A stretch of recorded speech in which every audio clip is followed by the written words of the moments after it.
এই মুহূর্তে তোমার কাছে দুটো পথ খোলা আছে পূর্ণিমা। হয় আমাকে বিয়ে করো, নতুবা তোমার এই অপ্রীতিকর ছবিগুলো ভাইরাল হতে দেখো। সে তোমার বয়ফ্রেন্ড থাকা সত্ত্বেও কিছুই হবে না। এবার তুমি কি করবে? সিদ্ধান্ত তোমার। কোন পদ্ধতি তুমি বেছে নেবে? উপরোক্ত কথাগুলো আমার উদ্দেশ্যে বলে দিয়ে আমার সামনে ছবিগুলো ছুড়ে দিল নিবিড় মাহমুদ। আমি থ হয়ে দাঁড়িয়ে আছি এখনো ওনার সামনে। একটু আগে উনি আমাকে নিজের অফিসে ডেকে এনে এরকম একটা প্রস্তাব দেন।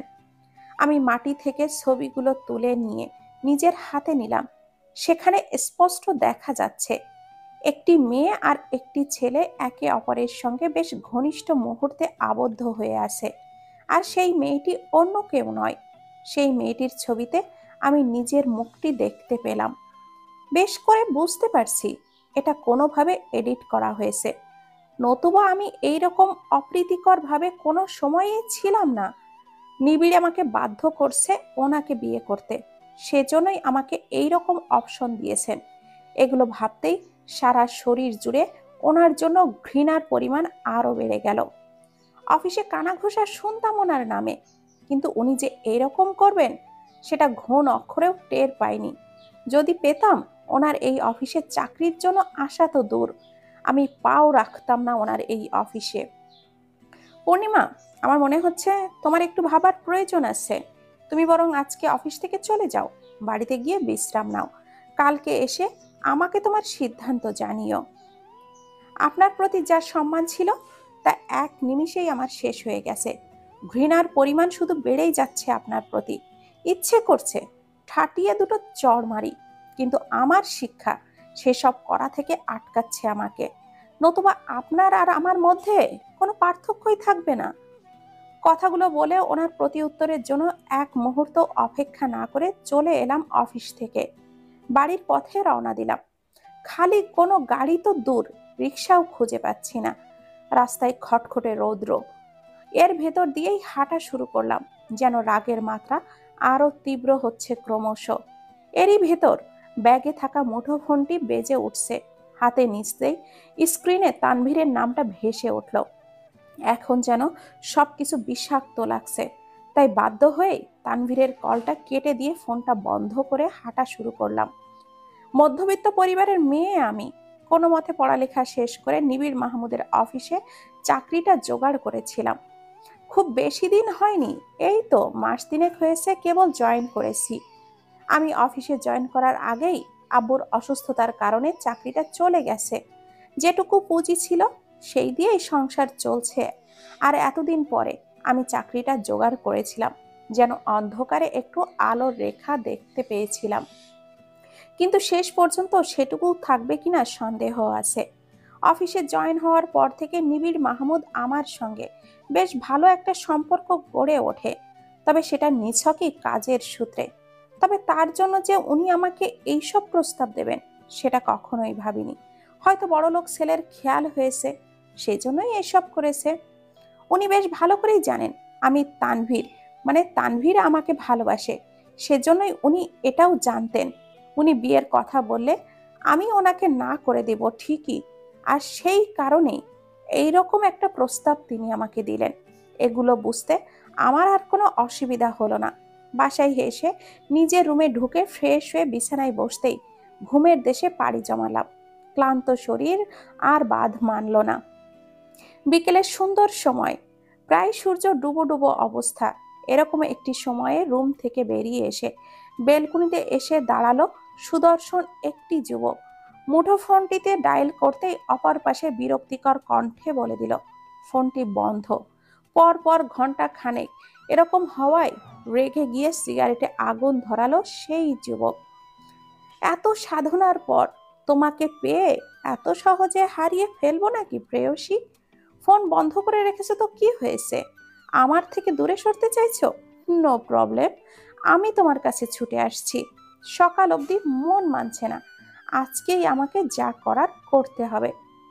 ঘড়ির কাঁটায় কটা বেজেছে তা বলতে পারবো না, তবে চোখ খুলেই বারান্দায় গিয়ে দাঁড়াতেই বুঝতে পারলাম এখনই সন্ধ্যা হয়ে আসবে। আমরা এখন মধ্যবিত্ত হলেও বাড়িটা বাবা তৈরি করেছিলেন বেশ সুন্দর করেই। তখন আমাদের পরিবেশটা ছিল সচ্ছল। বারান্দায় দাঁড়িয়ে সামনের সুন্দর দৃশ্য উপভোগ করা যায়, আবার মৃদুবন্ধ বাতাস এসে গায়ে দোলা দিয়ে যায়। আমি ফ্রেশ হয়ে এসে বাহিরে যাব, তখনই দেখছি দরজার ছিটকিনি এঁটে দেওয়া। বুঝতে পারলাম না হঠাৎ করে আমার রুমের দরজাটা বন্ধ হলো কি করে। একটু পরেই হুড়মুড় করে মা দরজা খুলে ভেতরে প্রবেশ করলো, হাতে একটা বেনারসি শাড়ি নিয়ে। এ কি মা, তুমি এসব শাড়ি নিয়ে এসেছো? আর আমার রুমের দরজাটা বন্ধ করেছো কেন? কি হয়েছে খুলে বলো। আরে পূর্ণিমা, এত কথা বলিস না। তোর বাবার পছন্দসই পাত্র আমাদের বাড়িতে এসেছে আজকে তোর বিয়ের প্রস্তাব নিয়ে। শুধু তাই নয়, আজকেই ঘরোয়াভাবে বিয়েটা সম্পন্ন হবে, বুঝেছিস? একে তো সকালের ঘটনার রেশ এখনো কাটেনি মন থেকে, তার উপরে মায়ের এই আদেশ। এখন আমি কি করব? পাত্র আব্বুর পছন্দসই, মানে আগে থেকে চেনা পরিচিত হবে হয়তো। তাহলে কি পাত্রকে আমিও চিনি? এত জল্পনা কল্পনা বাদ দে তো। শোন মা, তুই তো জানিসই আমাদের পরিবারের অবস্থা কি রকম। এখন আর আগের মতন করে অত বড়ভাবে বিয়ে দেবার মতো সামর্থ্য নেই আমাদের। তার উপর ওনারা ঘরোয়াভাবে বিয়েটা সারতে চাইছে, যা আমাদের জন্য ভালো। শুধু তাই নয়, বললাম তো পাত্র তোর আব্বুর চেনা। তুই তো আমার চেয়েও বেশি ভালোবাসিস তোর আব্বুকে, তাহলে ওনার কথা শুনবি না? উনি তো সবকিছু তোর ভালোর জন্যই করে, তাই না বল? তাহলে এত সুবিধা থাকা সত্ত্বেও তুই রাজি হবি না? কিন্তু মা, হুট করে বিয়ে, আমি তো এখনই এসবের জন্য প্রস্তুত ছিলাম না। তার উপরে চাকরিটা না করলে কি হবে, সেগুলো একটু ভেবে দেখো। আর সবচেয়ে বড় কথা হচ্ছে, ছেলেকে তো আমি চিনিই না। চাকরির কথা বলছিস তো? বললাম না, ছেলে তোর আব্বুর পছন্দসই, ওনারা তোকে চাকরি করতে দিবে। আর ছেলেকে তো তুই বিয়ের পরেও চিনে নিতে পারবি, তাই না? ভেবে দেখ, চাকরি করতে পারবি, তোর আব্বুর পছন্দসই পাত্র, সব কিছু ঠিকঠাক। এবার আর কোনো কিছু শুনতে চাই না আমি, ঠিক আছে? তুই এই শাড়িটা পরে রেডি হয়ে নিচে আয়, সবাই তোমার জন্য অপেক্ষা করছে। মা চলে গেল আমার হাতে শাড়িটা দিয়ে। আমি এখনো বুঝে উঠতে পারছি না আমি ঠিক কি করব। সকালের সেই ঘটনা আমার মাথায় ঘুরছে এখনো, তার উপর এই বিয়ে। সত্যি বলতে আমি নিবিড় মাহমুদকে অতটাও অপছন্দ করতাম না, যতটা না আজকে ওনার কথা শুনে করেছি। ওনার কথা শুনে রাজি হয়ে বিয়ে করতে, নির্ঘাত আমার জীবনটাই নষ্ট হয়ে যাবে। না উনি আমাকে চাকরি করতে দিবে, আর না সম্মান করবে। ওনার সঙ্গে বিয়ে করে থাকার চেয়ে আব্বুর পছন্দসই পাত্রের সঙ্গে বিয়ে করা অতি উত্তম। ওনার মতো মানুষের হাত থেকে বাঁচতেও পারবো এই বিয়েটা করে, আবার চাকরিও করতে পারবো। সেটা নিবিড় মাহমুদের অফিসে না হলেও অন্য অফিসে করব, যতদিন না অবধি ভাইটা প্রতিষ্ঠিত হচ্ছে। ফোনটা এখনো বন্ধই রেখেছি, নতুবা তানভীর ফোন করতো 100 বার। ও সবার কাছেই বলে বেড়ায় ওর সঙ্গে আমার রিলেশন আছে, কিন্তু ওকে আমি বন্ধুর চোখেই দেখি। ওর কাছ থেকে অনেক রকম ভাবেই আমি ঋণী আছি, তাই সেই রকম ভাবে কিছু বলতেও পারি না। আপাতত সব রকম চিন্তা বাদ দিয়ে বিয়ের সাজের জন্য রেডি হতে গেলাম। একটু পরে শাড়ি পরে চুলগুলো খোপা করে সিম্পল সাজে সেজে নিলাম। মাথায় ঘোমটা খানি বড় করে টেনে দিয়ে নিচে গেলাম। মা আর কাকির সঙ্গে নিচে নিশ্চয়ই পাত্র বসে আছে। বিয়েটা হয়ে গেলে ওনাকে নিবিড় মাহমুদের সম্পর্কে সবটা বুঝিয়ে বলবো। আমার আব্বু আমাকে অনেকটা বোঝে, উনি নিশ্চয়ই আমার জন্য ঠিকঠাক মতোই পাত্র আনবেন।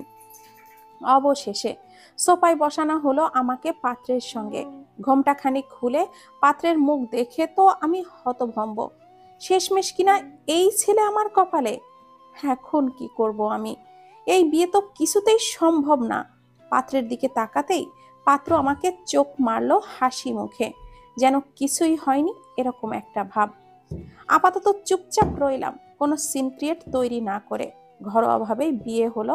এলাকার কিছু গণ্যমান্য ব্যক্তি সহ নিবিড়ের পরিবারের লোকজনও রয়েছে কিছু কিছু। সবার সামনে চুপচাপ রইলাম। একটু পরেই বিয়ে শুরু হলো। না চাইতেও নিজেকে ওনার স্ত্রী হিসাবে মেনে নিতে হলো। এখন থেকে উনি আমার স্বামী। বিয়ের পালা শেষ হতে মিষ্টি খাবার ধুম লেগে গেল সবার মধ্যে। বাবার মুখ জুড়ে রয়েছে আনন্দের হাসি। সে প্রাণ খোলা হাসি আমি এতদিন দেখিনি।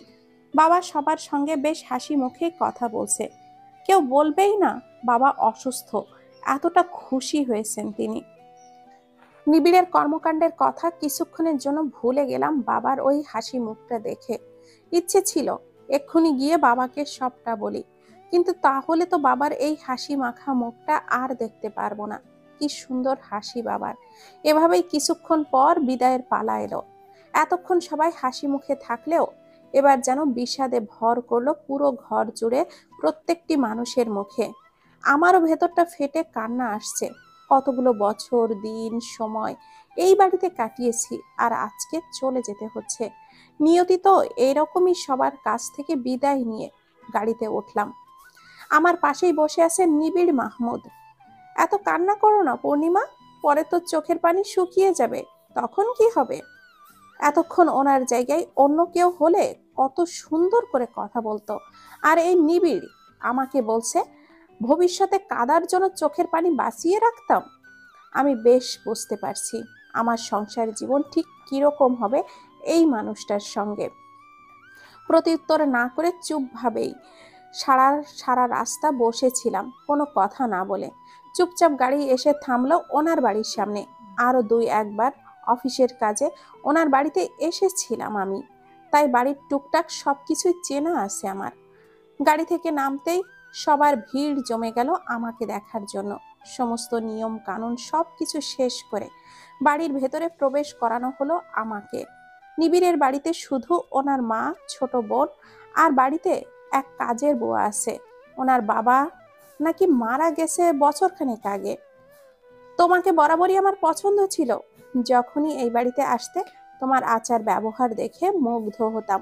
মনে মনে তোমার মতোই একটা মেয়েকে নিজের ছেলের বউ হিসাবে আনতে চাইতাম। আর দেখো, আমার এই পাগল ছেলেটা আজকে হুট করেই আমার সেই ইচ্ছেটা পূরণ করে দিল। তোমার মতন মিষ্টি একটা মেয়ে এই বাড়িতে এসেছে। এবার থেকে সবটা ভালো হবে, দেখো। নিজের মনে করে থাকবে, সব কিছুই তো তোমারই। আমি নিবিড়ের মায়ের কথায় হ্যাঁ বলে ভেতরে কিছুক্ষণ বসলাম। বউ দেখার পালা শেষ হতেই আমাকে নিবিড়ের রুমে দিয়ে আসা হলো। আমি রুমের খাটে উপুর হয়ে চুপ করে বসে আছি নিবিড়ের অপেক্ষায়। ওনার আসতে দেরি হওয়ার কারণে আমি শাড়ি গহনা খুলে ফ্রেশ হয়ে থ্রি পিস পরে যেই না রুমে এসেছি, অমনি ওনার আগমন ঘটলো। বউকে বউ বেশ দুই চোখ ভরে দেখার আগেই বউ সাজটা খুলে বসে রইলে। আসলেই আমার বউটা বেশ অন্যরকম দেখছি।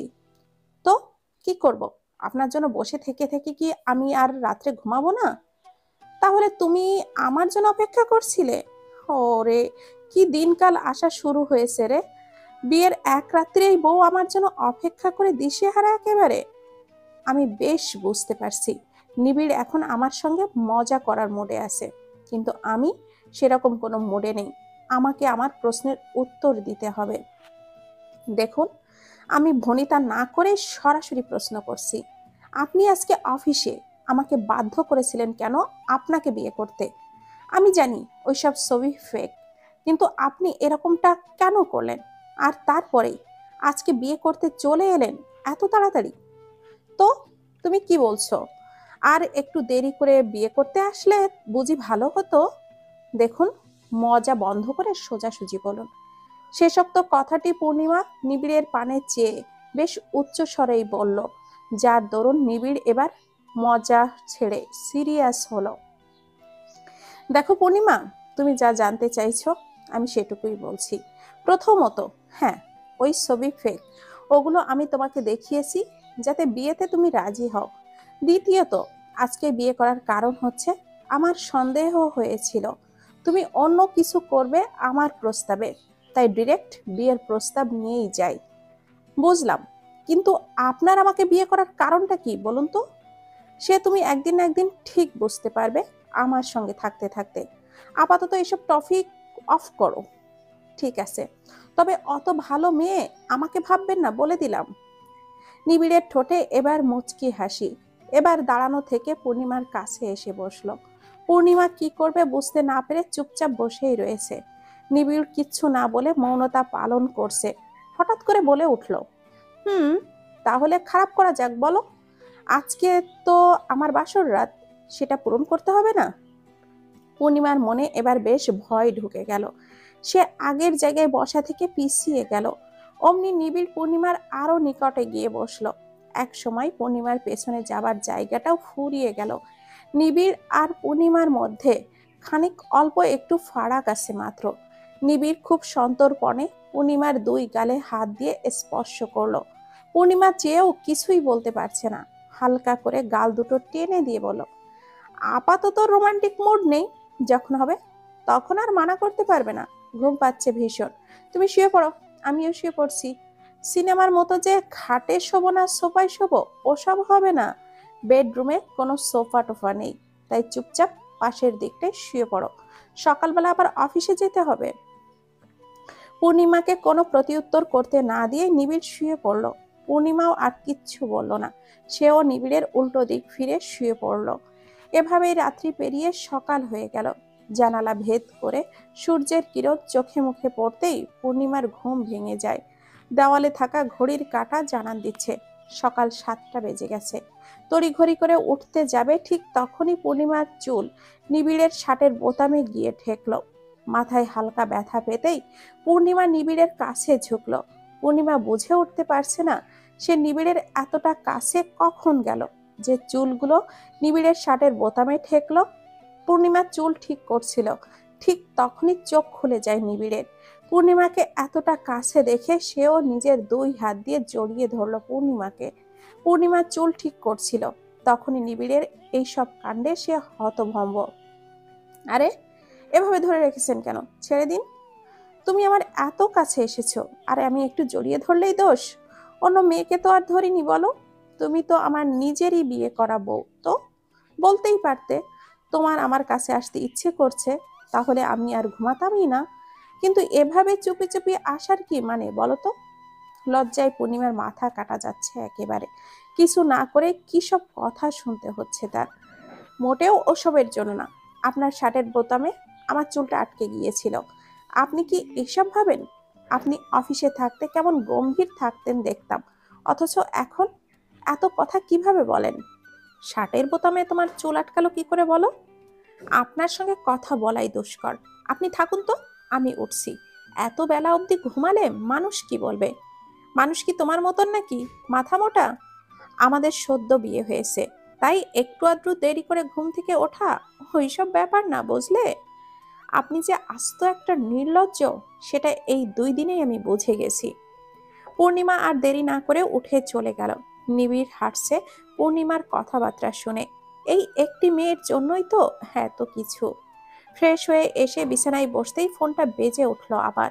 পূর্বের ন্যায় আবারও স্ক্রিনে তানভীরের নামটি ভেসে উঠছে। এবার কি বলবো আমি? আমার বিয়ের কথা শুনলে তানভীর যে স্বাভাবিক থাকবে না, এটা আমি বেশ ভালো করেই জানি। কার ফোন? তোমার বয়ফ্রেন্ড তানভীর ফোন করেছে বুঝি? পূর্ণিমা তানভীরের চিন্তার মধ্যেই নিবিড়ের এই রকম প্রশ্নে এবার বেশ ভয় হলো। শত হলেও নিবিড় তার স্বামী, এখন কি করবে পূর্ণিমা ভেবে কুল কিনারা পাচ্ছে না। কি হলো পূর্ণিমা, উত্তর দিচ্ছ না কেন? ফোন করেছে কে? তানভীর নিশ্চয়। তুমি তাকে বলনি তুমি এখন নিবিড় মাহমুদের স্ত্রী? বিয়ে তো এত তাড়াহুড়ো করলেন যে কাকপক্ষীও তো টের পায়নি, সেখানে তানভীর কি করে জানবে? হুম, সে বেশ তাড়াতাড়ি করেছি একটুখানি বলতে পারো, কিন্তু তোমাকে যে আমার বড্ড প্রয়োজন, সেই জন্য। পরে না হয় ধুমধাম করে আমাদের বিয়ের অনুষ্ঠানটা করা হবে, কেমন? আপাতত নিচে চলো। নিবিড়ের কথার পৃষ্ঠে কোনো প্রতি উত্তর না করেই পূর্ণিমার নিচে রান্নাঘরের দিকে চলল। নিচে কাজের বুয়া রেনু তাকে দেখতে পেয়েই তড়িঘড়ি করে তার সামনে গিয়ে দাঁড়ালো। আরে, নতুন মেম সাহেব যে, আপনি নিচে পাকের ঘরের দিকে আসছেন কেন? আমি তো আসি নাকি? বুয়ার কথায় বেশ ইতস্থ বোধ করলাম মেম সাহেব। এই কথাটি বড্ড বেশি কেমন জানি লাগলো। নিজের বাসায় থাকতে তো সব সাধারণের কাজই করেছি, আমি না মানলেই বা কি? আমি যে পরিবারের বউ, এটা তো চিরন্তন সত্য। দেখো খালাম্মা, আমি তোমার মেয়ের মতন, তাই আমাকে এসব মেম সাহেব টেম সাহেব বলবে না, বুঝেছো? আমি এসব ডাকে অভ্যস্ত নই। আর তুমি তো দেখছি ব্রেকফাস্ট রেডি করেই ফেলেছো, রান্না করেছো বোধ হয়, তাই না? এই বাড়ির লোকেগোর মতন তোমার মনটাও খুব ভালা। তাই তুমি নতুন মানুষ, এত বড় বাড়ির বউ, মেম সাহেব না কইলে যদি রাগ করো, তাই কইছি আর কি।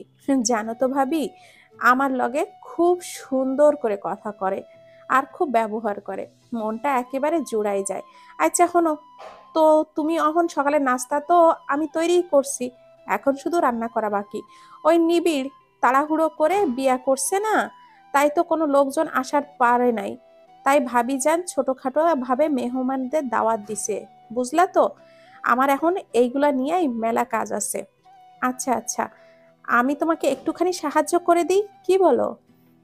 পাগল নাকি মাথা খারাপ? হ্যাঁ, তুমি আমারে সাহায্য করবার আইছো?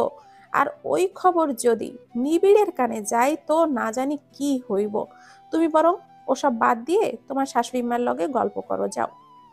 রিনু খালার কথা শুনে আমি হাঁটছিলাম ড্রয়িং রুমের দিকে, তখনই আমার শাশুড়ি মাকে বসা দেখতে পাই। তিনি আমার সঙ্গে বেশ টুকটাক কথাবার্তা বলে এই বাড়িটা পুরো ঘুরিয়ে ঘুরিয়ে দেখাতে লাগলেন, কোথায় কি আছে, কোনটা কার রুম। উনিও বেশ ভালোই, মনে হচ্ছে না কোনো অপরিচিত মহিলার সঙ্গে আমি কথা বলছি। উনি আমাকে সবার সম্পর্কে টুকটাক বলে চলেছে। এসব নানান আলোচনা শেষ হতেই আমি নাস্তা করে রুমে যাই। রুমে গিয়ে কোথাও নিবিড়কে দেখতে না পেয়ে মনে বেশ খটকা লাগলো। এই লোকটা গেল কোথায়? ঘরের আশেপাশে তো কোথাও দেখতে পাচ্ছি না। অফিস তো আজকে যাওয়ার কথা ছিল না, তাহলে গেল কোথায়? রুম থেকে বের হতেও তো দেখিনি। তাহলে কি বারান্দায় আছে? একবার গিয়ে দেখি তো। পূর্ণিমা যেই না বারান্দার দিকে অগ্রসর হবে, ঠিক তখনই সেই মুহূর্তে পূর্ণিমার কাঁধে কারোর স্পর্শ পেতেই শিউরে উঠে পেছনে ফিরে তাকায়। অস্পষ্ট স্বরে বলে ওঠে, আপনি? নিবিড় পূর্ণিমার চমকায়িত মুখশ্রী দেখে কিছুক্ষণ হেসে দেয়। হুম, আমি। তুমি তো আমাকেই খুঁজছিলে, তাই না? বলো। পূর্ণিমা আমতা আমতা স্বরেই বলে উঠল, একদমই না। আমি হঠাৎ আপনাকে খুঁজতে যাব কেন বলুন তো? তাহলে বারান্দায় এসে এভাবে তোমার দুই চোখ দ্বারা কি খুঁজছিলে? ও, সে তো এই বারান্দাটা দেখছিলাম, আর কিছুই না। নিবিড়ের ঠোঁটে বাঁকা হাসি। পূর্ণিমা নিবিড়ের দিকে চেয়ে আসে, সে বুঝতে পারছে না নিবিড় ঠিক কি করবে। নিবিড় পূর্ণিমাকে এক ঝটকায় তার কাছে নিয়ে এসে পূর্ণিমার কোমরটা জড়িয়ে ধরে নিজের হাত দিয়ে। পূর্ণিমা নিবিড়ের এতটাই কাছে এসে পড়েছে যে নিবিড়ের নিঃশ্বাসের আওয়াজ সে শুনতে পাচ্ছে। নিবিড় এখনো পূর্ণিমার কোমর জড়িয়ে পূর্ণিমার দিকে তাকিয়ে আছে এক দৃষ্টিতে।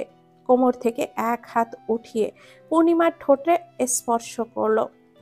পূর্ণিমা যেন মূর্তির ন্যায় রূপ ধারণ করলো, কিছুই বলার নেই যেন তার। নিবিড় পূর্বের ন্যায় তার হাত দিয়ে পূর্ণিমার ঠোঁটে স্পর্শ করছে।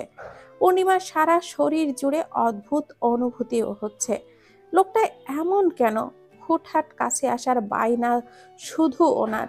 এবার পূর্ণিমা মাথা নিচু করে ফেলল, অস্পষ্ট স্বরে বলে উঠল, ছাড়ুন আমাকে। নিবিড় পূর্ণিমার করুণ কণ্ঠের আওয়াজে শুনে ছেড়ে দিল। মুখে রয়েছে এখনো সেই বাঁকা হাসি। এতটুকুতেই ছাড়াছাড়ি করছো? যখন একেবারের জন্য তোমাকে আমার নিজের কাছে নিয়ে আসবো, তখন কি করবে পূর্ণিমা? নিবিড়ের লজ্জাজনক কথা শুনে পূর্ণিমা আর এক মুহূর্ত অপেক্ষা না করে চলে গেল বারান্দা থেকে। পূর্ণিমা যেন এখনো ঘোরের মধ্যেই আছে।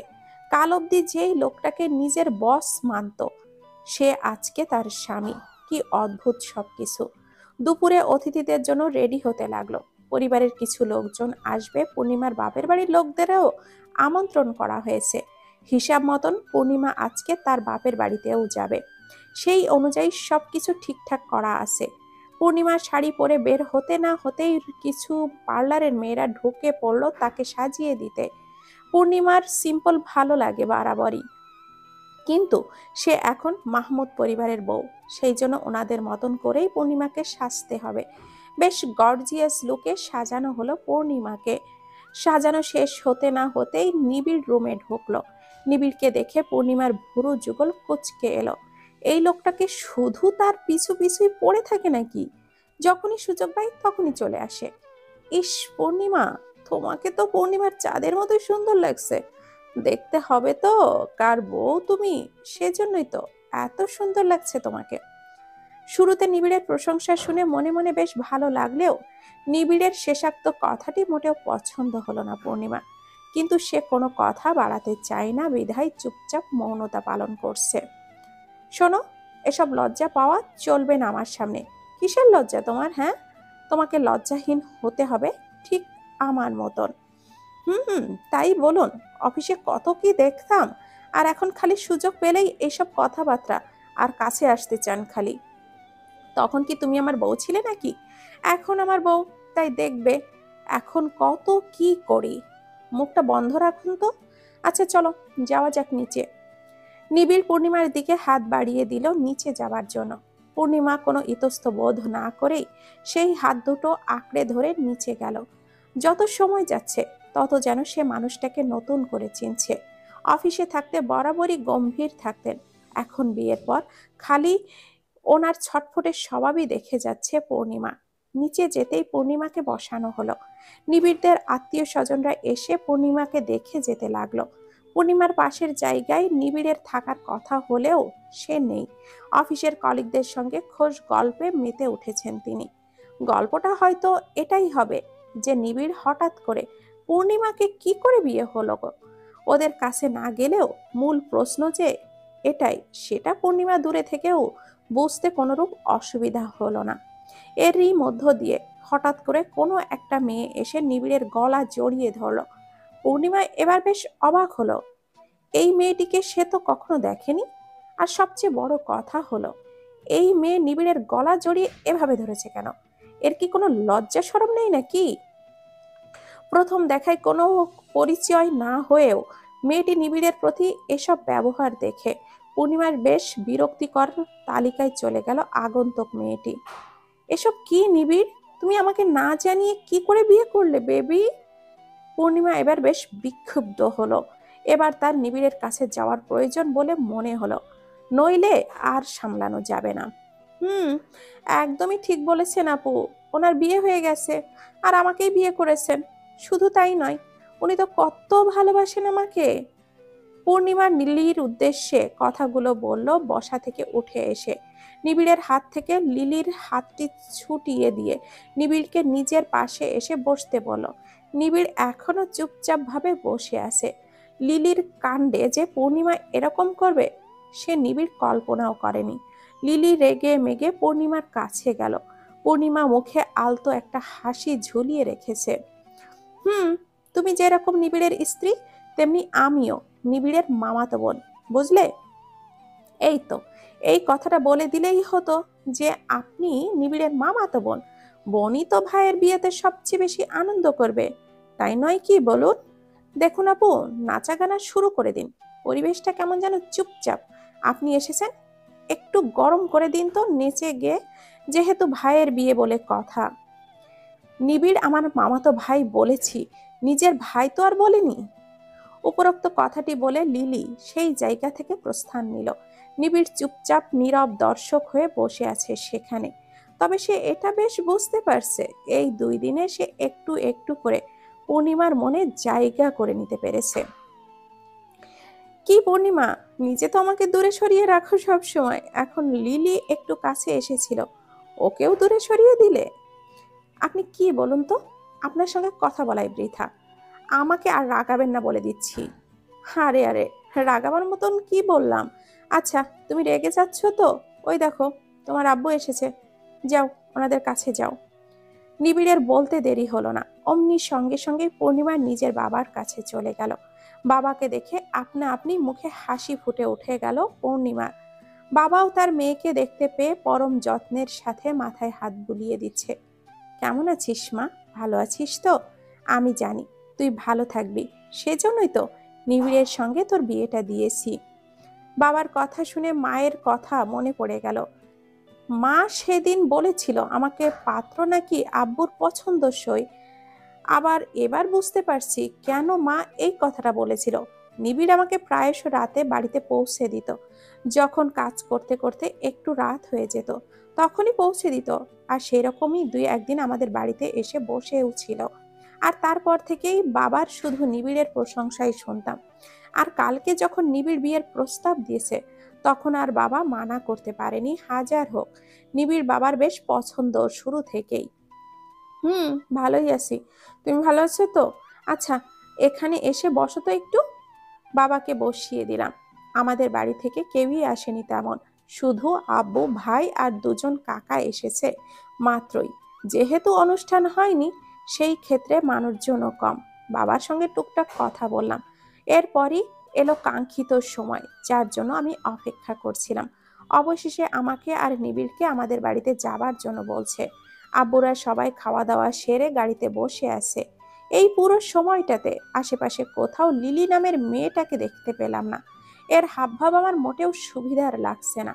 এর ওপর নিবিড়ের যা গায়ে পড়ার স্বভাব যা দেখছি আজকে 2 দিন যাবৎ, এখন থেকে ওনাকে একটু চোখে চোখে রাখতে হবে। গাড়ির জানালা ভেদ করে বাইরের দিকে হাত বের করে তাকিয়ে আছি। স্নিগ্ধ সতেজ বাতাসে মনটা যেন সতেজ হয়ে উঠছে। নিবিড় ফোনে অফিসের একটা কথা বলছে। আমি সেই ফাঁকে বাইরে তাকিয়ে আছি হাত বের করে।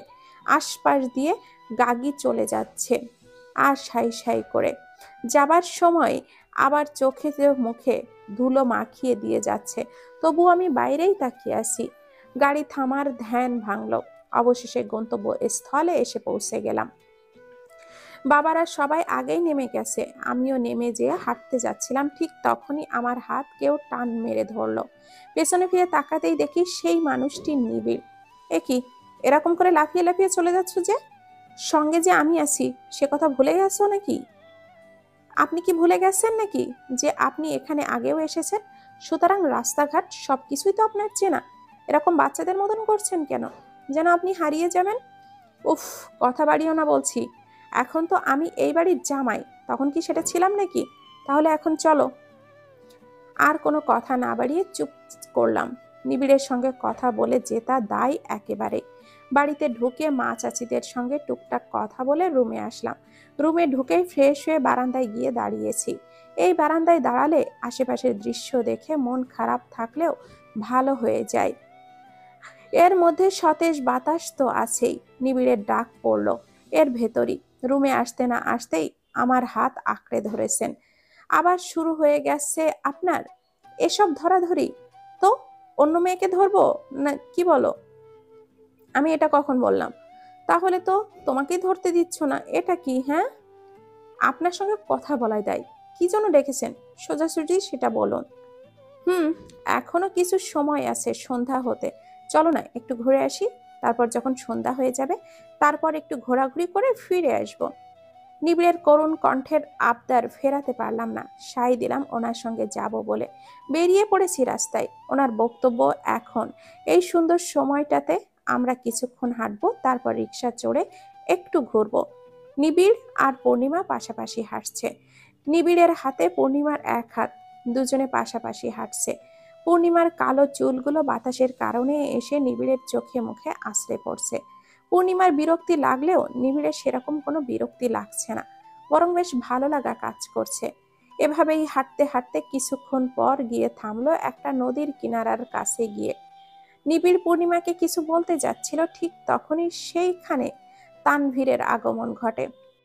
তাহলে ঘটনা যেটা রটে তার কিছুটা সত্যি দেখছি। অবশ্য কিছুটা না, এ তো দেখছি পুরোটাই সত্যি। তানভীরের গলার আওয়াজ শুনে আমি চুপ করে রইলাম। নিবিড়কে তাড়া দিতে লাগলাম এখান থেকে চলে যাবার জন্য, নয়তো এই নিবিড় আর তানভীরের মধ্যে গন্ডগোল লেগে যেতে পারে। উফ, পূর্ণিমা, এভাবে চলন চলন করবে না তো। ও কি বলছে শুনে নেই। তুমি বলো দেখি কি ঘটনা। এই যে, আগে শুনতাম পূর্ণিমা তার অফিসের বসের সঙ্গে সম্পর্কে আছে, সেজন্যই তো রাত বিরাতে অফিস থেকে ওকে নামিয়ে দিয়ে যেত। এখন দেখছি এটাই সত্যি। খোলাখুলি ভাবে এসব করছো। বিন্দু মাত্রও কি লজ্জা নেই তোমার পূর্ণিমা? একবারও আমার কথা ভাবলে না তুমি? আমার কি হবে? এরকম বেহায়া হলে কি করে? নাকি অফিসে পাওয়ার আর বড়লোক বাড়ির বউ হবার জন্য এসব করলে তুমি? চুপ করো। এই চলটা না মেরে পারলাম না তোমাকে। কার সম্পর্কে কি সব আজে বাজে কথা বলছো তুমি? ওনার আর আমার সম্পর্কটা কি না জেনে এসব কেন বলছো? তোমার কাছে আমি বিভিন্নভাবে ঋণী, সেজন্য তো বলতে পারো না। আর মোট কথা, আমি তোমাকে কখনো বলেছি যে আমি তোমাকে ভালোবাসি? বলিনি তো। তাহলে বরং তুমি লোকজনকে বলেছো এইসব বন্ধুত্বের খাতিরে। আমি তোমাকে কিচ্ছু বলিনি, আর এখন তুমি এইসব বলছো? পূর্ণিমা বেশ রেগে গেছে, যার দরুন তানভীরকে চড় মারতেও দ্বিধাবোধ করলো না। নিবিড় দেখছে সবটা, তারও ভুল ভাঙছে মন থেকে। এখন মনে হচ্ছে যে কারণের জন্য এই সব করলো সেই কারণটাই তো বৃথা। তাহলে সে এবার কি করে পূর্ণিমাকে ফেস করবে? তাদের সম্পর্কটা কি শুরু হবার আগেই ভেঙে যাবে? আরো ভালো করে যদি জানতে চাও তাহলে বলবো, এই মানুষটা আমার স্বামী হয়, বুঝলে? সেদিন বাবার অপারেশনের টাকা দিয়েছিল বলে বাবা এখনো অবধি একটু ভালো আছে, সেজন্যই তোমার কথা পাত্তা দিতাম না বেশি। কিন্তু এখন দেখছি তুমি মাথায় উঠে গেছো। এসব বাদ দাও, তুমি যে টাকাটা দিয়েছিলে সেই টাকা অতি শীঘ্রই ফেরত পেয়ে যাবে। আর আমাকে কোনো রূপ বাজে কথা বলার সাহস দেখাবে না দ্বিতীয়বার। শুনেছেন তো তানভীর? এবার ঝামেলা না করে বিদায় হন তো, আর যেন পূর্ণিমার আশেপাশেও না দেখি। আর যে আমাকে বলতেন পূর্ণিমা আপনার গার্লফ্রেন্ড, এবার তো জবাব দিয়ে দিয়েছে, তাই না? তাহলে দ্বিতীয়বার আর পূর্ণিমার সামনে আসার চেষ্টা তো দূর, মাথায় যেন এরকম চিন্তা ভাবনাও না আসে। কোথায় একটু ঘুরবো তা না, আপনার মতন পাগল মাঝখান থেকে এসে কি না কি করলেন। নিবিড়ের জন্য অপেক্ষা না করে পূর্ণিমা হেঁটে চলে গেল ওখান থেকে। নিবিড়ও পূর্ণিমার পিছু পিছু হেঁটে যাচ্ছে। পূর্ণিমাকে ডাকা সত্ত্বেও পূর্ণিমা নিবিড়ের ডাক শুনছে না। শুনবে তো আমার কথা নাকি এভাবে চলে যাচ্ছ যে? দেখুন, আমার এখন ভালো লাগছে না, কোনো কিছুই ভালো লাগছে না, সুতরাং এখন বিরক্ত করবেন না তো আমাকে। নিবিড় কিছু বলতে চেয়েও বলল না। আসলে পূর্ণিমা এখন বেশ রেগে আছে। নিবিড় চুপচাপ ভাবে হেঁটে গেছে সারাটা রাস্তা, কোনো কথা না বলে। পূর্ণিমা বাড়িতে গিয়ে তার মায়ের সঙ্গে রান্না বান্না টুকটাক কাজ করছে। ততক্ষণ নিবিড় তুর্য মানে পূর্ণিমার ভাইয়ের সঙ্গে আড্ডা দিচ্ছে, আর বাকি সময় ফোনেই মনোনিবেশ করেছে। নিবিড় অপেক্ষা করছে কখন পূর্ণিমা আসবে। বাড়িতে আসার পর থেকে নিবিড় পূর্ণিমার সঙ্গে কথা বলেনি। এখন তো অপেক্ষা করছে পূর্ণিমার জন্য। খেতে আসুন। যাব না। পাগলামি কেন করছো? কি হয়েছে হুট করে? সে তো তুমিই করেছো। তুমি এরকমটা করছো কেন পূর্ণিমা? আমি কি করেছি? আমি তো কিছুই করিনি, অযথা আমার উপরে রাগ দেখাচ্ছ। অযথা নয়, আজকে তানভীর এই কথাগুলো বলছে, কালকে যে অন্য কেউ বলবে না, এটার কি মানে বলুন তো? দেখো পূর্ণিমা, তানভীর অফিসে এসে নিজে আমাকে বলেছে যে তোমার সঙ্গে ওর নাকি সম্পর্ক আছে। আর আমি তাই ভেবেছি যে ও সত্যি বলেছে, তাই তো তোমাকে ওইসব বলি। কারণ আমি সোজাসুজি তোমাকে বিয়ের কথা বলতাম, তুমি না করে দিতে। কারণ তখনকার ভাবনা অনুযায়ী আমার মনে হয়েছিল তুমি তানভীরকে ভালোবাসো, তাই আমাকে বিয়ে করতে রাজি হবে না। সেজন্যই আমি তোমাকে ফেক পিকচার দিয়ে বিয়ে করতে বাধ্য করি। তারপর তুমি যখন কোনো রেসপন্স করনি, তাই বাধ্য হয়েই আমি তোমার বাড়িতে চলে যাই। কারণ আমি জানতাম তুমি চুপচাপ থাকবে না, নিশ্চয়ই কিছু একটা করবে। এটা একটা ভুল বোঝাবুঝি পূর্ণিমা। তানভীর যদি আমাকে ওইসব না বলতো, আমি কখনোই তোমাকে এইভাবে বলতাম না। তার মানে আপনি এরকম ভেবেছেন আমার সম্পর্কে? তাহলে বিয়ে কেন করলেন? থাকতেন আপনার ভুল ধারণা নিয়ে। আমি কি বলেছি কোনো কিছু? না আপনার ভুল ধারণা ভাঙাতে গেছি। কেন বিয়ে করলেন আমাকে, হ্যাঁ? বলেছি তো, উত্তর তুমি নিজেই পেয়ে যাবে একদিন না একদিন, আমার সঙ্গে থাকতে থাকতে। আর সেই উত্তর যদি খুঁজে পাবে, সেদিন তোমার মনে আমি আর অন্য জায়গা তৈরি করে নিতে পারবো। আপাতত এসব বাদ দাও। নিবিড়ের কথার কোনো প্রতি উত্তর করলো না পূর্ণিমা, চুপচাপ চলে গেল সেখান থেকে। নিবিড়কে পূর্ণিমার বাবা খেতে যাবার জন্য ডাকতেই নিবিড় সেটা উপেক্ষা করতে না পেরে একটু পরিমাণে খেয়ে একটু পরিমাণে রুমে চলে আসে। পূর্ণিমা আগে থেকে বিছানায় শুয়ে আছে। নিবিড় ফোনে কিছুক্ষণ মনোযোগ দিল, তারপর দেখলো পূর্ণিমার চোখটা বন্ধ, মানে ঘুমিয়ে গেছে। পূর্ণিমার রুমের বারান্দায় গেলে নিবিড় সেখানে গিয়ে পকেট থেকে সিগারেটটা বের করে তাতে আগুন ধরালো। ঘুটঘুটে কালো অন্ধকারের ভেতরে নিবিড়ের সিগারেটের লাল আগুনটা জ্বলে আসছে।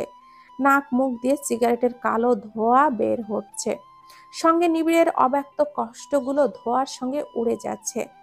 অফিসে চুপচাপ গম্ভীর থাকতো নিবিড়, প্রয়োজন ছাড়া কারোর সঙ্গে সেরকম কোনো রূপ কথা বলতো না কখনো।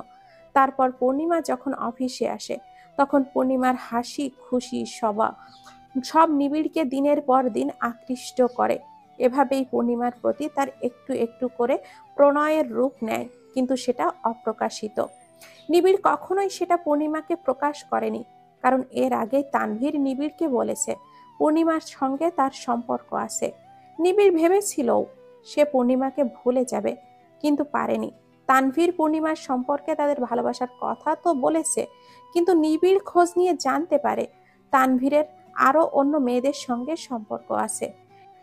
এরকম একটা লোকের কাছে পূর্ণিমাকে কখনো থাকতে দেওয়া যাবে না, সেটা ভেবেই পূর্ণিমাকে ওরকম ভাবে বলে নিবিড়। কারণ তখন নিবিড় জানতো না যে তানভীর সবটা মিথ্যা বলেছিল, তাই নিবিড় বাধ্য হয়েই ওই রকম প্রস্তাব দিয়েছিল। এখন যখন জানে তখন কিছুই করার নেই, সবকিছু ভেবে আফসোস হচ্ছে।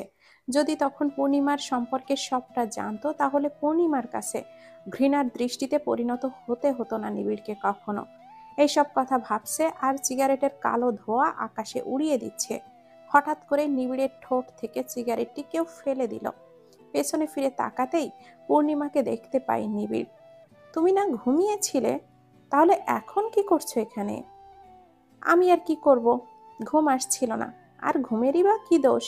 পাশের জন যদি না ঘুমায় তাহলে আমি ঘুমাবো কি করে? কথা না বাড়িয়ে শুয়ে পড়ো যাও, রাত অনেক হয়েছে। হুম, সেটা কি আপনার জন্য থমকে আছে নাকি? হ্যাঁ, আপনি এসব সিগারেট খাচ্ছেন কেন? হ্যাঁ, খিদে পেয়েছে? আমাকে বললেই তো হতো, আমি খাবার এনে দিতাম। খামোকায় এসবের কি মানে? হ্যাঁ, এই সিগারেট আমি একদমই সহ্য করতে পারি না। নিবিড় পূর্ণিমার কথা শুনে স্মিত হাসল, এক পলক তাকিয়ে থেকে তারপর বলল, তোমার তো আমাকেই সহ্য হয় না, তাহলে আমার কর্মকাণ্ড কি করে সহ্য করবে বলো? শত হলেও আপনার সঙ্গেই তো আমাকে থাকতে হবে, বুঝেছেন? তাই এসব দ্বিতীয়বার করবেন না। আপাতত ঘুমাতে চলুন, না হলে সিগারেটটা দিন, আমিও দেখি, ট্রাই করি।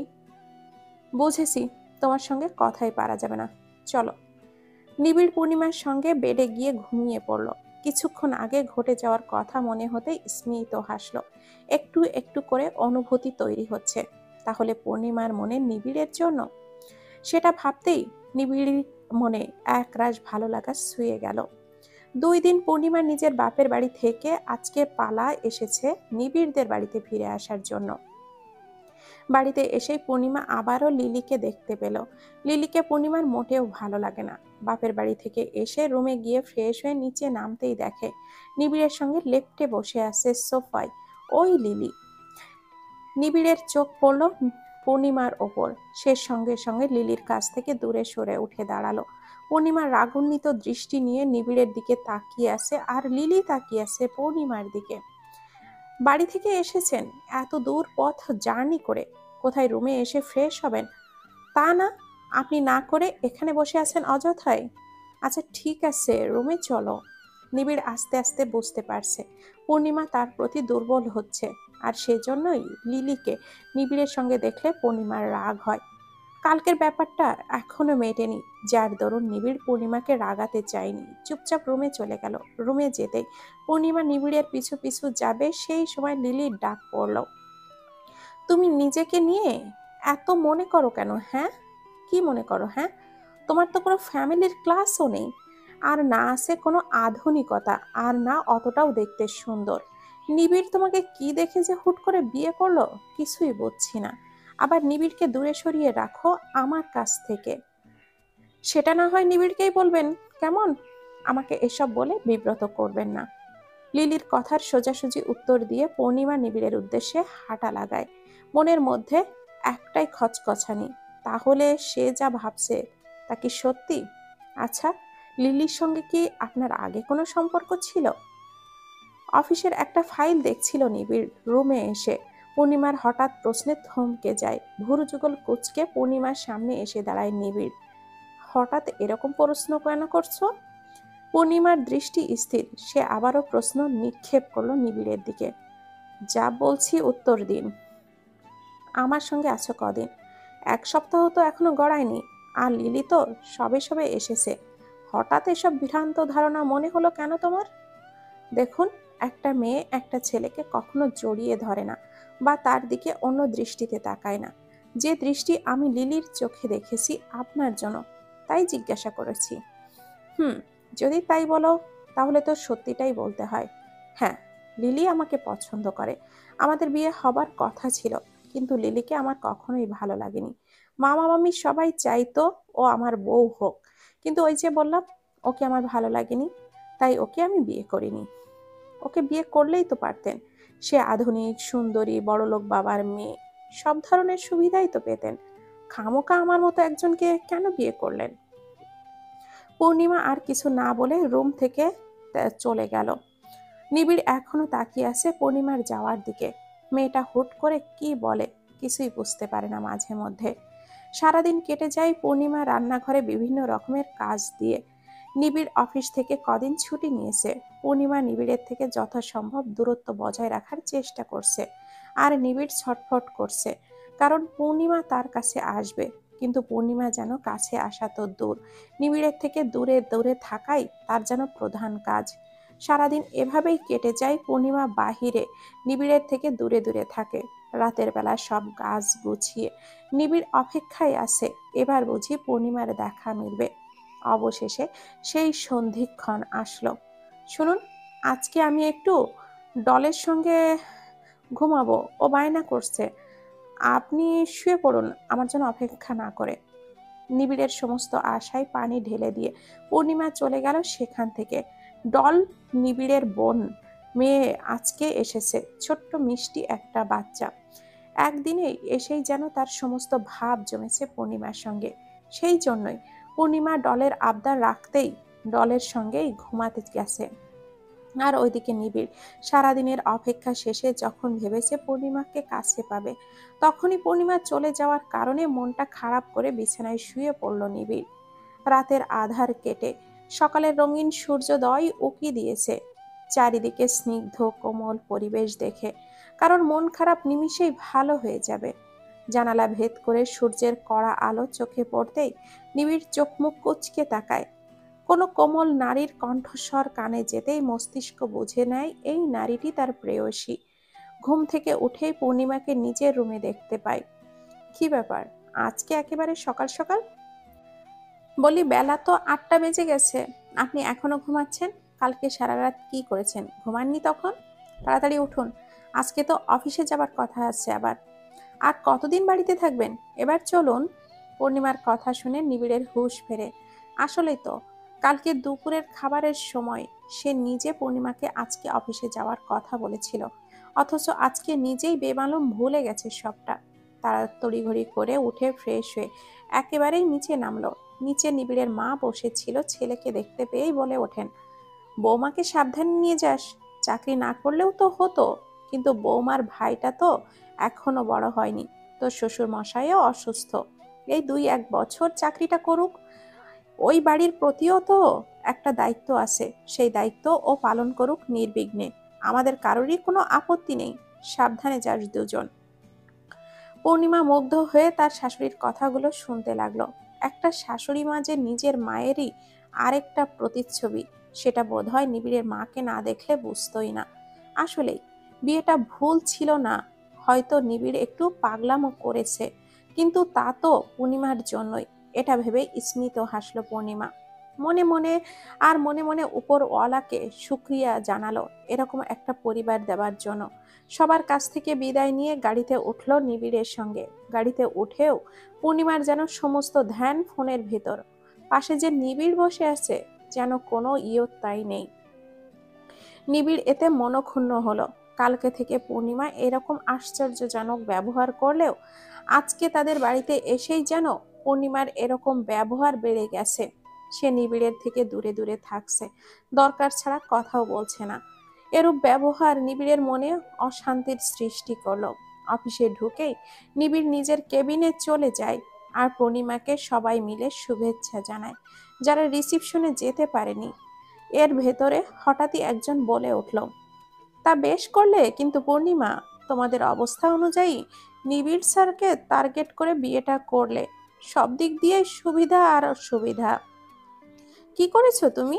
নিশ্চয় কোনো জাদু করেছো, নইলে নিবিড় স্যার তোমাকে বিয়ে করে কি করে? এতক্ষণ ধরে সবার সঙ্গে হাসি মুখে কথা বললেও এই কথাটি পূর্ণিমার কানে যেতেই মুখের সমস্ত হাসি এক নিমিষেই মিলিয়ে গেল। জাদু করতে হয়নি, উনি নিজে থেকেই আমার বাড়িতে হুট করে বিয়ের প্রস্তাব নিয়ে এসেছিলেন। এবার আমার মতন মেয়েকে উনি বিয়ে কেন করলো, এসব প্রশ্নের উত্তর ওনার কাছ থেকে জেনে নেবেন।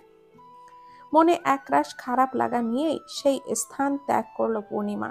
কালকে সকালবেলা লিলির কথা, তারপর আজকে আবার এই সব কথা, সব মিলিয়ে পূর্ণিমার মন বিক্ষিপ্ত হয়ে আছে। এই বাড়িতে সবার আচরণ দেখে মনে হয় খুব ভাগ্য করেই পেয়েছে এরকম একটা শ্বশুর বাড়ি। আবার কিছু লোকজনের কথা শুনে মনে হয় যেন এই বিয়েটা না হলেই ভালো হতো। এইসব কথা পূর্ণিমা নিজের মনেই চেপে রেখে দিয়ে ওপরে ওপরে সবার সঙ্গে হাসি মুখে কথা বলছে, কিন্তু নিবিড়ের থেকে দূরত্ব বজায় রাখছে। একটা চাপা অভিমান তৈরি হয়েছে পূর্ণিমার নিবিড়ের প্রতি এই ধরনের কথা শুনতে শুনতে। যদিও বা নিবিড় এসবের কিছুই জানে না, তবুও অভিমানের পাহাড় যেন দিনকে দিন বেড়েই যাচ্ছে পূর্ণিমার। সে জন্যই নিবিড়ের থেকে দূরত্ব বজায় রেখে চলেছে। কাজের মাঝখানে নিবিড় পূর্ণিমাকে নিজের কেবিনে আসতে বলে। পূর্ণিমা আসে, দুপুরের খাবারও খায় না। সেজন্যই নিবিড় পূর্ণিমাকে নিয়ে কোনো রেস্টুরেন্টে খেতে যাবে বলে ঠিক করেছে। পূর্ণিমার কাছে গিয়ে পূর্ণিমার হাতটা ধরার জন্য টেনে গাড়িতে এনে সামনে দাঁড় করালো। পূর্ণিমা বাহিরে আসতেও চাইছিল না, কিন্তু অফিসের বাকি কলিগরা খারাপ মনে করবে বলে বাধ্য হয়ে এসে দাঁড়িয়েছে বাহিরে। অনেক হয়েছে পূর্ণিমা, সেই তোমাদের বাড়ি থেকে দেখে আসছি তুমি আমাকে ইগনোর করে চলছো, যেন আমাকে দেখতে না পেলেই তোমার শান্তি। লুকিয়ে আছো আমার থেকে। আজকে কতবার তোমাকে আসতে বলেছি, একবারও আসলে না। আবার দুপুরে খেলেও না। হয়েছেটা কি তোমার, খুলে বলবে আমাকে? পূর্ণিমা নিরুত্তর ভাবে দাঁড়িয়ে আছে। আদৌ কি সে বলবে নিবিড়কে মনের কথা, যে কারণে সে নিবিড়ের থেকে দূরে দূরে থাকছে? আপনি বোধহয় আমাকে বিয়েটা না করলেই পারতেন, তাহলে সব দিক থেকেই ভালো হতো। নিবিড় আশা করেছিল পূর্ণিমা উত্তর দিবে, কিন্তু পূর্ণিমা যে এরকম ভাবে কোনো উত্তর দিবে নিবিড় সেটা মনেও করেনি। এবার যেন ধৈর্যের বাঁধ ভেঙে যাচ্ছে নিবিড়ের। এবার গলার স্বর খানিকটা কড়া করেই পূর্ণিমার সঙ্গে কথা বলার প্রয়াস নিল নিবিড়।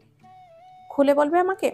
এবার আর পারছি না তোমার ইগনোর, এসব আমার সহ্য করতে হচ্ছে। প্লিজ বলো। আপনি পারছেন না তো আমি কি পারবো? কালকে আপনার মামাতো বোন লিলি, উফস, শুধু তো তাই নয়, বলা যায় আপনার এক্স গার্লফ্রেন্ড, সে বারবার করে বলেছিল আমি আপনার যোগ্যই নই, না সৌন্দর্যের দিক দিয়ে আর না ফ্যামিলির দিক দিয়ে। সেটা বাদই দিলাম মাথা থেকে, কিন্তু আজকে অফিসে আসতেই সেই একই কথা। মানে আমি আমার পরিবারের সুযোগ নিয়ে আপনার মতন বড় লোক বাড়ির ছেলেকে বিয়ে করেছি, যাতে করে নিজের পরিবারের সুবিধা হয়। শুধু তাই নয়, আমি নাকি আপনাকে জাদু করেছি যাতে করে আপনি আমাকে বিয়ে করেন। মোট কথা, আপনাকে বিয়ে করে আমি আমার নিজের আখেরও গুছিয়ে নিচ্ছি, আবার পরিবারেরও লাভ করছি। এই কথাগুলো আমি কেন শুনতে যাব বলুন তো? কেন শুনবো আমি, যেখানে বিয়েটা আপনি এসে করেছেন আমাকে? আমি আপনাকে বিয়ে করতে যাইনি, বরং আপনি জানতেন আমি রাজি হব না, সেই জন্য সেদিন অফিসে ওইসব কৃত্যও করেছেন। এখন এত কিছু আমি কেন সহ্য করব? এবার এটার জবাব দিন দেখি। একদমে কথাগুলো বলে এবার থামলো পূর্ণিমা। মনের সব রাগ যেন এবার নিবিড়ের ওপরে ঝেড়ে ফেলেছে। নিবিড় অবাক হয়ে পূর্ণিমার সব কথা শুনে যাচ্ছে। সে তো জানতো সব কিছু, কিন্তু নিবিড়েরই যখন কোনো প্রবলেম নেই তখন এসব কেন বলছে। নিবিড় এবার বেশ বুঝতে পারছে পূর্ণিমার কেন তার উপরে এতটা রাগ, কেন এড়িয়ে চলছেন সে নিবিড়কে। এখন নিবিড়ের কাছে সবটাই পরিষ্কার। দেখো পূর্ণিমা, যে যাই বলুক না কেন, আমার তো আর সেরকম কোনো উদ্দেশ্য নেই বলো। আমি তোমার সঙ্গে থাকতে চাই বলেই তো বিয়েটা করেছি। কে কি বলল, কেন বলল, এসবে মাথা ঘামিও না। আমার কোনো সমস্যা নেই তোমাকে নিয়ে। নিবিড় পূর্ণিমাকে যথেষ্ট বোঝানোর চেষ্টা করছে, কিন্তু পূর্ণিমা চুপচাপ দাঁড়িয়ে আছে। নিবিড় যেন তাতে আরো দুশ্চিন্তায় পড়ল। পূর্ণিমা কিছু বললে সে উত্তর দিতে পারত, কিন্তু তা না করে পূর্ণিমা চুপচাপ আছে, মানে ঝড় ওঠবার আগে আগাম বিপদ সংকেত যাকে বলে। সবকিছু হয়েছে আপনার জন্য, শুধুমাত্র আপনার জন্য। এবার পূর্ণিমার বদলে নিবিড় রেগে গেল, বোঝানোর বদলে নিজেই রেগে গেছে। হ্যাঁ হ্যাঁ, আমার জন্য তো হয়েছে। সব কিছুর নষ্টের মূল তো আমি। তুমি ঠিকই বলেছ, সব কিছুর নষ্টের মূল আমি। যে তোমাকে বিয়ে করেছি। আসলেই তোমাকে বিয়ে করাটা সবচেয়ে বড় ভুল হয়েছে। শুনেছো তুমি? পূর্ণিমা এবার না চাইতেও কান্না করে দেয়। এতক্ষণ চুপ করে থাকলেও এবার কান্নাটা যেন আর বাঁধ মানছে না। পূর্ণিমার সবচেয়ে বেশি যন্ত্রণাদায়ক লেগেছে নিবিড়ের শেষাক্ত লাইনের কথাগুলো শুনে। এই বাক্য যেন পূর্ণিমার মনে বেশ আঘাত করেছে। পূর্ণিমা মনের মান অভিমান থেকেই কথাগুলো বলেছে নিবিড়কে, কিন্তু নিবিড় কেন কথাগুলো বলল তাকে?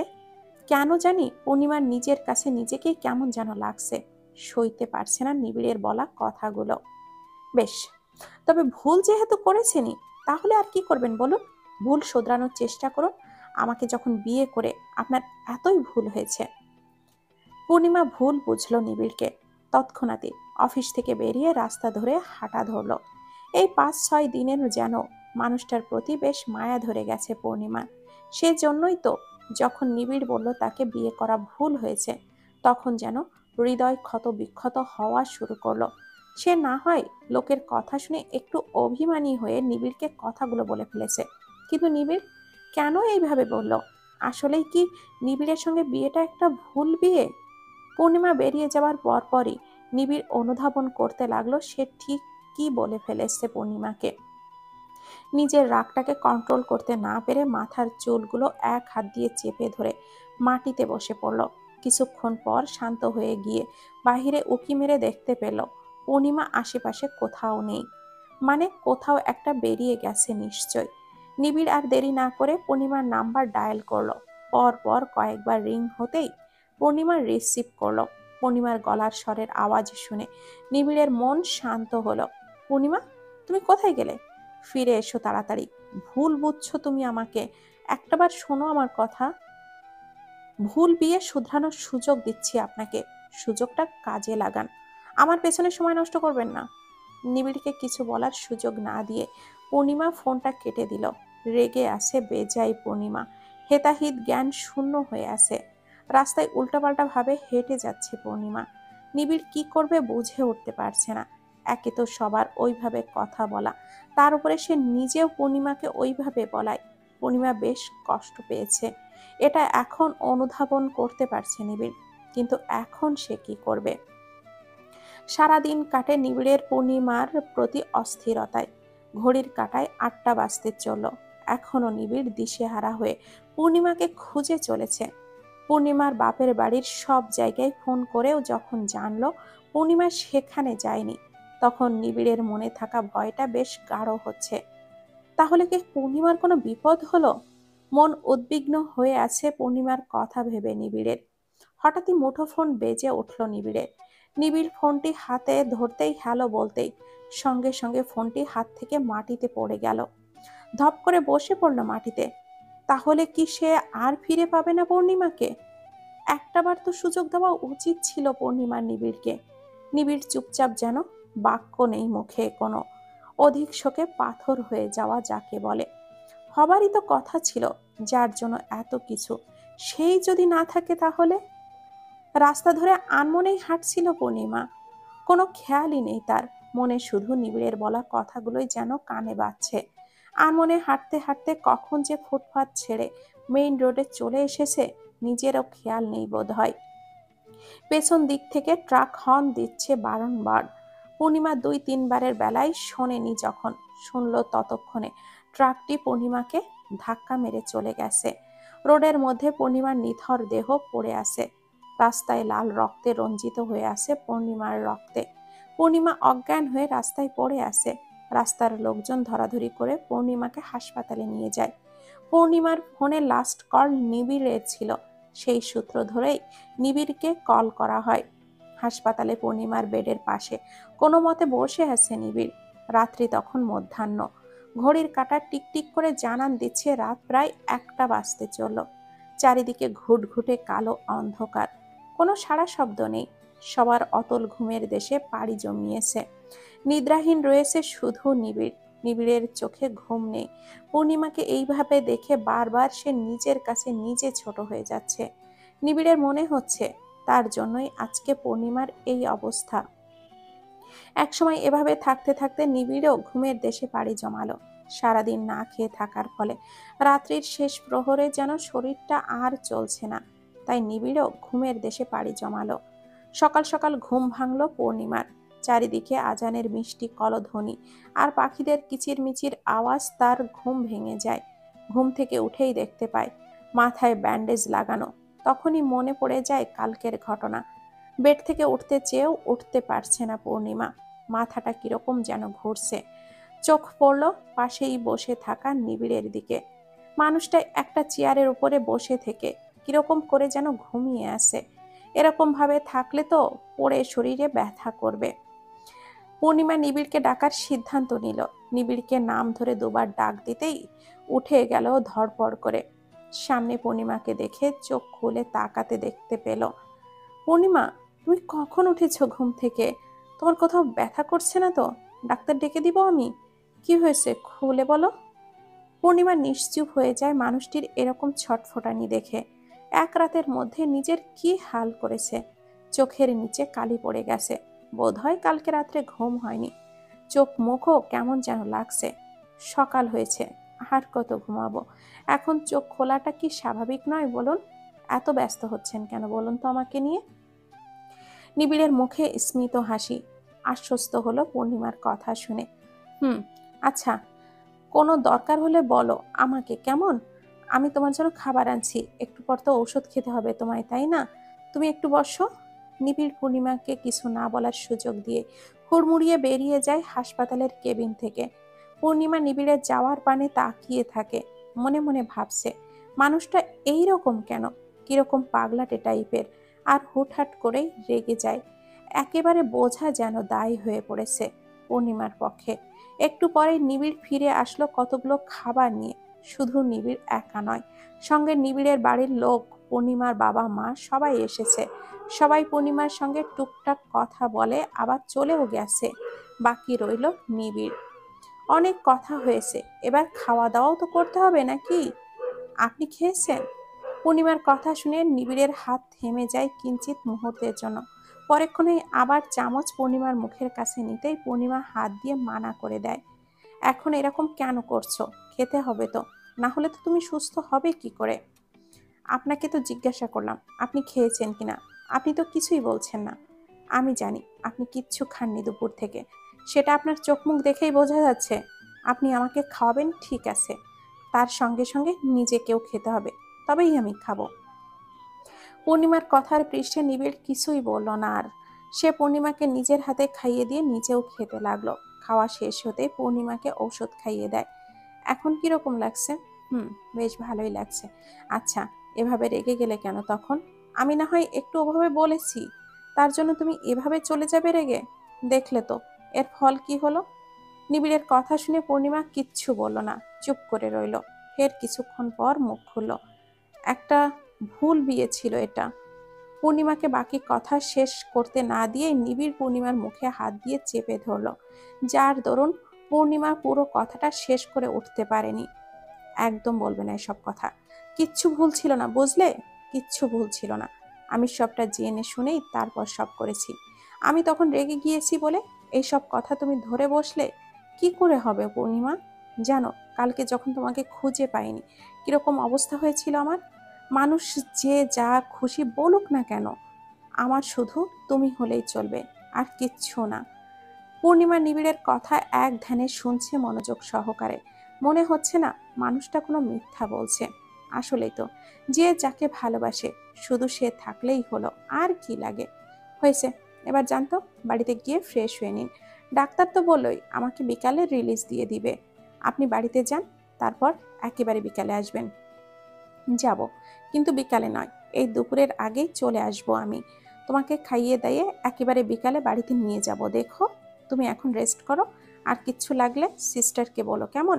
আমি খুব দ্রুতই ফিরে আসবো তোমার কাছে।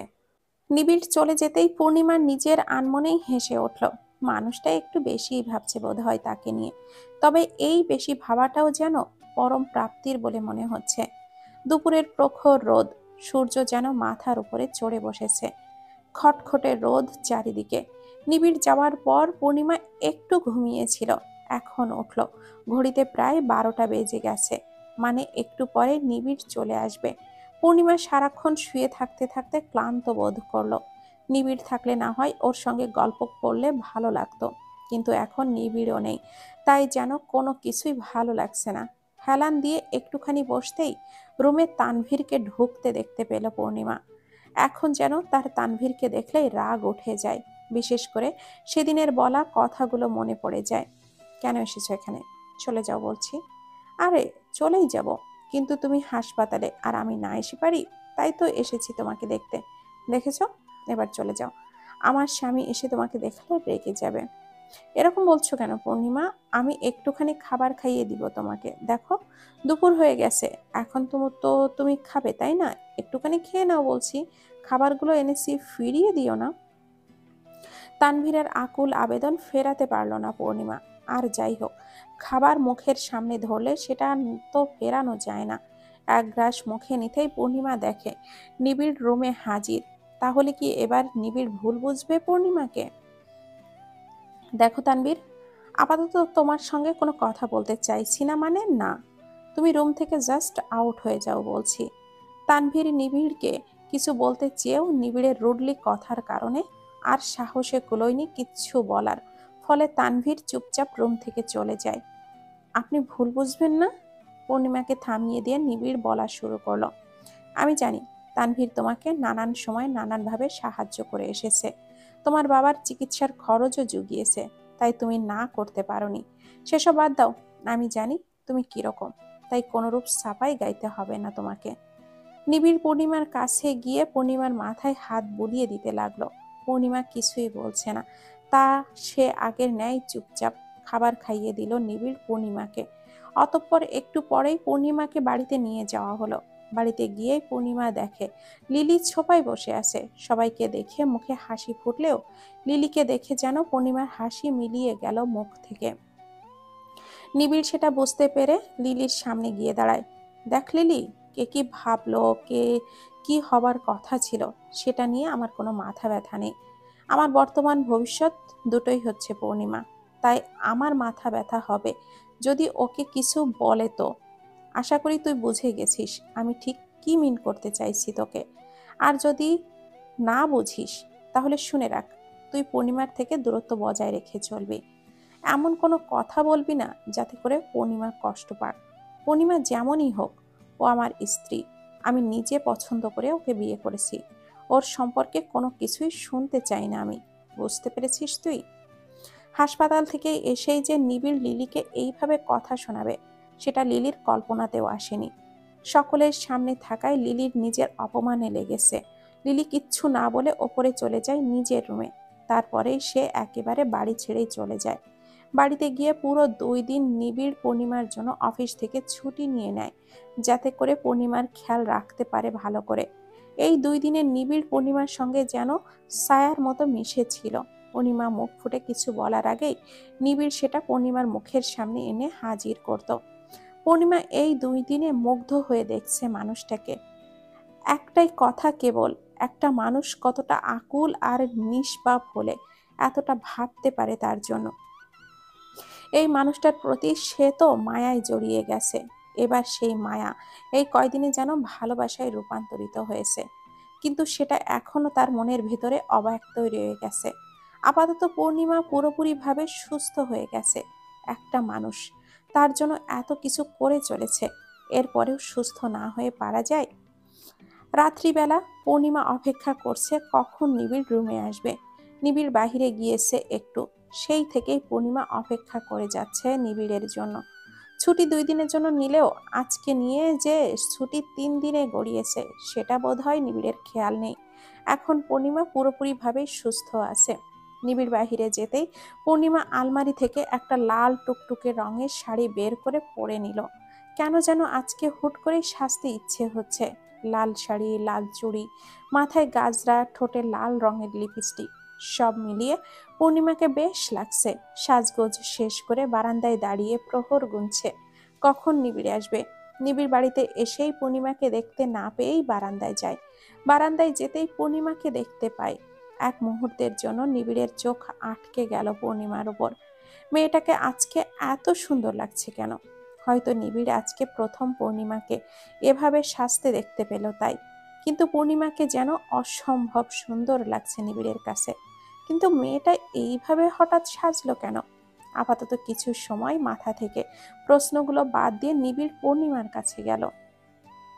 পেছন থেকে জড়িয়ে ধরলো পূর্ণিমাকে। পূর্ণিমা বুঝতে পারলো এটা নিবিড়ের ছোঁয়া। সেও পরম আবেশে চোখখানি বন্ধ করে নিল। নিবিড়ের স্পর্শ অনুভব করছে আজ। নিবিড় কিছুক্ষণ সেভাবে থেকেই পূর্ণিমাকে নিজের দিকে ফিরিয়ে নেয়। আরো এক দুইবার চোখ ভরে দেখে নেয় পূর্ণিমাকে, যেন সত্যি সমস্ত পূর্ণিমার আলো পূর্ণিমার সঙ্গে আছে। তুমি জানতে চেয়েছিলে না পূর্ণিমা, আমি কেন জোর করে ওইসব মিথ্যা বাহানা দিয়ে তোমাকে বিয়ে করেছিলাম? তোমাকে ভালোবাসি বলে। হ্যাঁ, আমি তোমাকে ভালোবাসি, তবে সেটা কদিনের জন্য নয়, পুরো 6 মাস জুড়ে আমি তোমাকে ভালোবেসে এসেছি। তুমি যেদিন অফিসে জয়েন করেছিলে সেদিন থেকেই তোমার ব্যবহার, তোমার কাজকর্ম সবকিছুই ভালো লাগতো। তোমাকেও ভালো লাগতো। আস্তে আস্তে সেটা ভালোবাসায় রূপ নিয়েছে। ভেবেছি তোমার কাছে সেটা প্রকাশও করব, কিন্তু তার আগে জানতে পারি তানভীরের সঙ্গে নাকি তোমার সম্পর্ক আছে। যদিও বা সেটা ভুল ধারণা ছিল, যা এখন বুঝেছি। কিন্তু তখন তো জানতাম তুমি তানভীরকেই ভালোবাসো। পরে ভাবলাম তুমি যার সঙ্গে ভালো থাকো তার কাছেই থাকো না হয়। কিন্তু পরে জানতে পারি তানভীর মোটেও সুবিধার নয়, ওর আরো অন্য মেয়ের সঙ্গে সম্পর্ক আছে। তখনই সিদ্ধান্ত আমি বদলে ফেলি। মনে মনে ভেবে নেই তোমাকেই বিয়ে করব।